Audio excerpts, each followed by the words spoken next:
there is an inward aspect of us. When the Quran says Allah loves those who make tawbah regularly and He loves those who are purified, He's not just talking about those who make wudu a lot. Tawbah is a great thing. What goes with it? What is the inward state that's necessary for a tawbah? Just to say astaghfirullah wa atubu ilay is not tawbah. That's just the tongue doing its job in the mouth. In itself, not an effort, not interesting.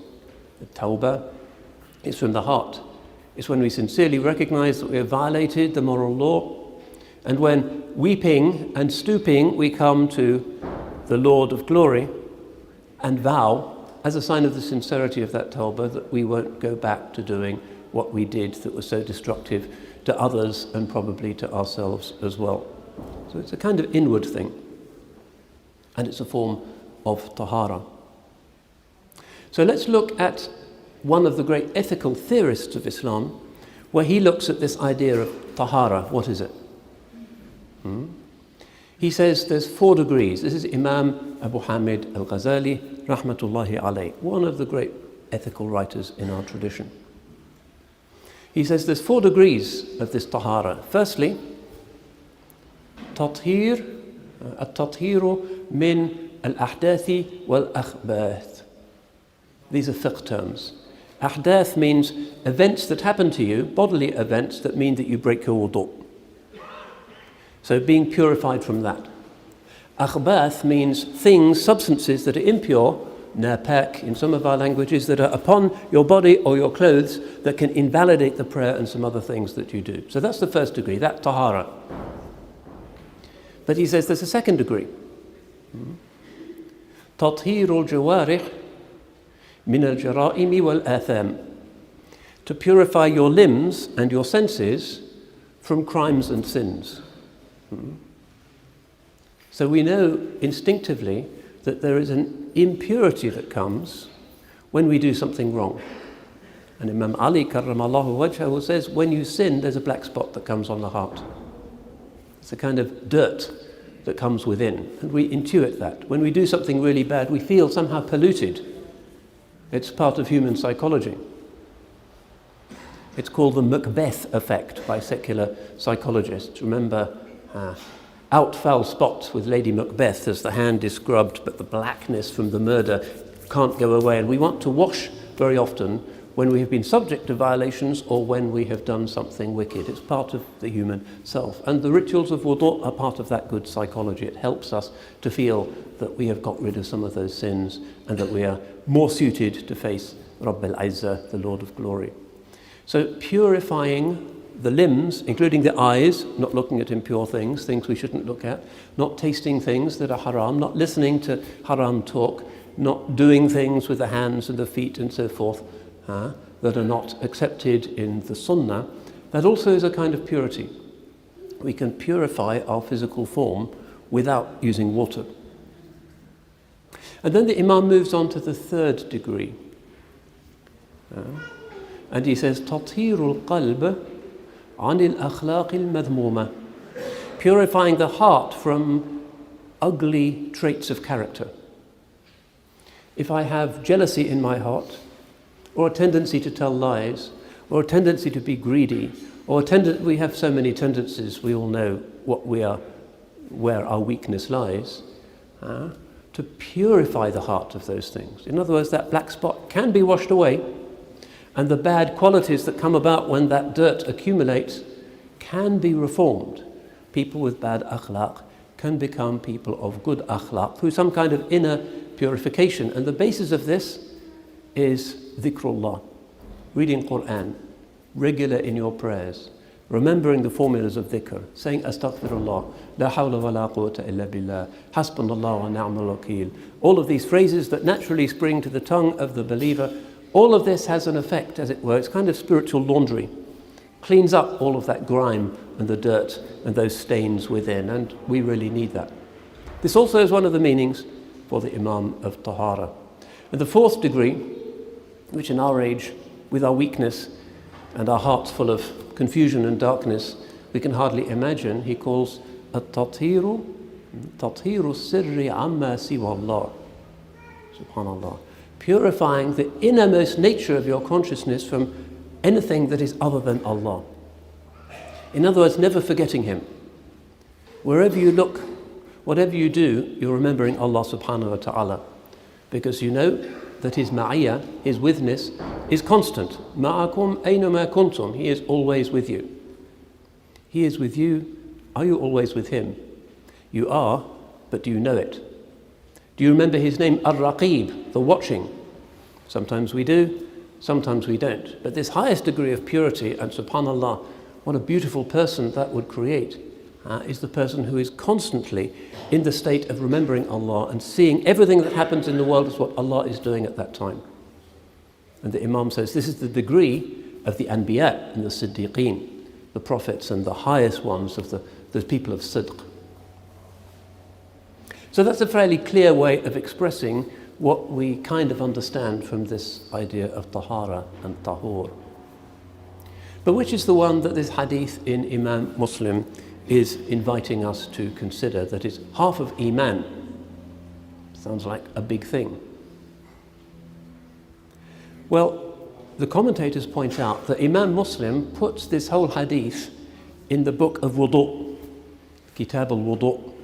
So he must understand this hadith as something that's to do with the first degree. In other words, what we do with water, or maybe if you're traveling or you're sick with sand, dust, or stone, or whatever, according to the rulings of the fuqaha.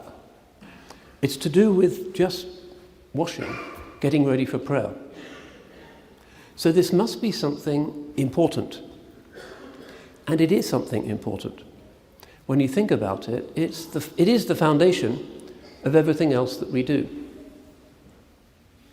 And it is one of those aspects of the ibadah which are between the slave and his Lord. Like fasting. Nobody really knows if you're fasting or not. And that's why Allah says, as-sawmu li, fasting is just for me. Nobody knows. Wudu also, and these forms of tahara, are just for Allah subhanahu wa ta'ala. Nobody knows if you're in wudu or you're not in wudu, if you were really preparing yourself for the prayer, if you did wudu before, nobody knows. And it's not their business to know. It's between you and between Allah subhanahu wa ta'ala. So it's important for us to make sure that we get this right, because it's the basis for the validity of the prayer. And it's what we do before we touch the Holy Quran and recite Quran, do some of the practices of Hajj. It's the opening for so many other things. We all need to have the intention, of course, very few of us can be scholars, have to have the intention that we know at least the basics of our deen correctly.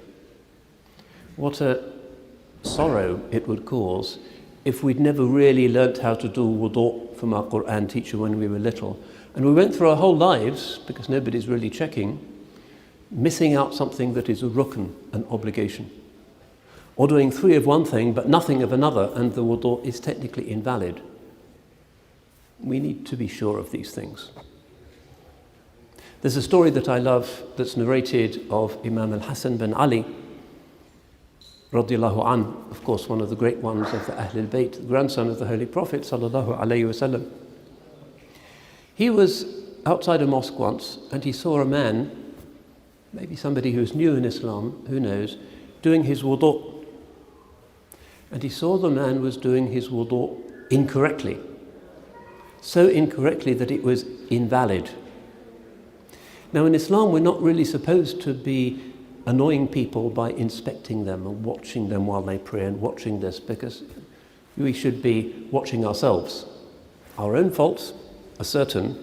The faults of others, maybe there's some explanation. The Imam knows that this man has to be corrected. What do we do nowadays? We go over to him and we shake him and say, brother, astaghfirullah, haram, amr bil ma'ruf, you've got it all wrong. This is how we are nowadays. We're so happy when we can see somebody else making a mistake. But what did this great Imam do? He says very politely to the man, brother, I would like you to watch my wudu. Tell me if I'm doing it correctly. And the man knows that this is Imam al-Hasan bin Ali, one of the great oceans of religious knowledge and righteousness, but he doesn't say no, and so he watches. And Imam al-Hasan does his wudu. And then the man realizes, oh, I'm missing something. I missed one of the obligations of wudu. And then he realized that this was the Imam's gentle and beautiful way of telling him, without there being a public reproach, without the man being humiliated. So he learns two things from the situation. Firstly, he learns how to do this basic ibadah of his correctly, and inshallah it stays with him for the rest of his life. And secondly, he learns about akhlaq. He learns the beauty of the way of the great ulama and of the Ahlul Bayt in their wonderful way of correcting people. Amr bil ma'ruf wa nahi anil munkar. They say it's a ruknul a'zam min ad-din, the greatest pillar of religion. Putting things right, correcting things that are wrong. Of course, it's part of the work of prophecy, but with beauty, with rifq. ما دخل الرفق شيئا إلا زانه. The Holy Prophet says, sallallahu alayhi wasallam, never does gentleness enter an action but that it makes it more beautiful. And never does roughness enter an action but that it makes it uglier. So this is an important lesson for us. But it is important. And inshallah we all have the niyyah just to make sure to check those texts, to ask the scholars just to make sure that we're doing the basics correctly. But still, our mystery remains. At-tahuru shatrul iman. Purification or purity is half of iman. Now, iman is an inward thing. Even if they open your body and open your brain, some surgeon can do that and observe the blood vessels pulsating. They can't see your iman. It's a sir. Allah subhanahu wa ta'ala has put everything that makes us human out of the reach of the medics and the surgeons. They look at just stuff. They don't look at ruh. And so, tahur, purification, must have some spiritual value. It's said that Imam Ahmad bin Hanbal, rahmatullahi alayh, had a particular gift. This was just what the scholars call karama, seeing something that normally we don't see because of the purity of his heart. That sometimes when people were making wudu, Imam Ahmad could see somehow the sins falling from them. What did that look like? I don't know. The hadith scholars don't know. But it was recorded of Imam Ahmad that he had this particular karama, which means something that Allah uses to honor certain people so that they can see that the world is not outwardly what it is inwardly. So attentiveness in wudu is important. Niyyah in wudu is important. When we enter the mosque and we know we are in wudu, something in our hearts and our souls tells us that this is different from just wandering around the mosque knowing that we haven't done our wudu yet. And this is important in Islam. And it's part of the beauty of Islam that it integrates the body into the spirit. In some religious and sacred traditions, the body is just a horrible, dirty thing that you leave behind. But in our tradition, no. Karramna bani Adam. We've ennobled the descendants of Adam. And that means the outward form as well as the inward spirit. The outward form, mashallah, of Bani Adam can be outstanding. Go to any art gallery in the world and you'll see what the painters are really amazed by is human beings. Whether it's halal, haram, this is not the point. Everybody is amazed by human beings and human beauty. The outward matters. The Holy Prophet sallallahu alaihi wasallam was so beautiful that Ma'bad, one of the Sahaba, used to go just to look at him. They said just the physical beauty of the chosen one sallallahu alaihi wasallam would melt hearts. This is part of the takreem, the honouring that Allah has given the Bani Adam, that we can be outwardly more beautiful. But if the inward is beautiful as well, if there is inward tahara as well as outward tahara, then you start to see the light, the nur, which this hadith goes on to speak about and which inshallah we will deal with in subsequent khutbahs. But for today, let us inshallah make this resolution not to underestimate any aspect of Allah's religion. This is when we make wudu or ghusl or the other things, it is not just like cleaning our teeth, although alhamdulillah, it means Muslims are clean and not smelly when they go to places of worship. But it's not primarily about that. It's about influencing the soul. Waking the soul up at Fajr time and telling it, now is the time not for sleep but for ibadah. It's an alertness. And the word wudu means shining, or that which is clear. So if we have a strong niyyah, and we have the love for completing the sunnah in our wudu, inshaAllah, and to remember the dua that we do after our wudu, inshaAllah, everything that is built upon that, inshaAllah, will be stronger. So we ask Allah subhanahu wa ta'ala to rectify our ibadah and to give us the inner delight and the nur that comes from following the ways of the chosen one, sallallahu alayhi wa sallam, in worship, which is the reason for our creation. أقول قولي هذا وأستغفر الله لي ولكم ولسائر المسلمين إنه هو الغفور الرحيم.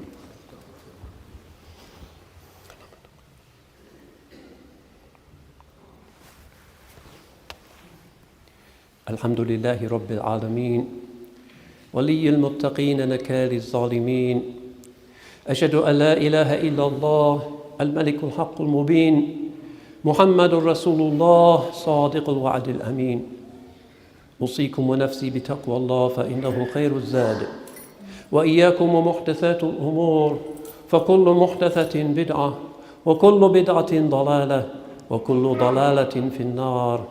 واعلموا أن الله قد أمركم بأمر عظيم، أمركم بالصلاة والسلام على أكرم الأنبياء والمرسلين، فقال جل ثناؤه: إن الله وملائكته يصلون على النبي يا أيها الذين آمنوا صلوا عليه وسلموا تسليما. اللهم صل على محمد وعلى آل محمد كما صليت على إبراهيم وعلى آل إبراهيم إنك حميد مجيد، وبارك على محمد وعلى آل محمد كما باركت على إبراهيم وعلى آل إبراهيم في العالمين إنك حميد مجيد.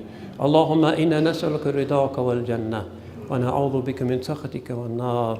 يا عالم السر منا لا تهتك الستر عنا وعافنا واعف عنا وكلنا حيث كنا. يا ذا الجلال والإكرام أمتنا على دين الإسلام. يا ذا الجلال والإكرام أمتنا على دين الإسلام. يا ذا الجلال والإكرام أمتنا على دين الإسلام. اللهم اجعلنا من التوابين واجعلنا من المتطهرين. ووفق اللهم ولاة أمور المسلمين إلى العمل بكتاب الله وسنة سيد الأنبياء والمرسلين. عباد الله رحمكم الله، إن الله يأمر بالعدل والإحسان وإيتاء ذي القربى وينهى عن الفحشاء والمنكر والبغي يعظكم لعلكم تذكرون. اذكروا الله العظيم يذكركم وادعوه يستجب لكم ولذكر الله أكبر والله يعلم ما تصنعون.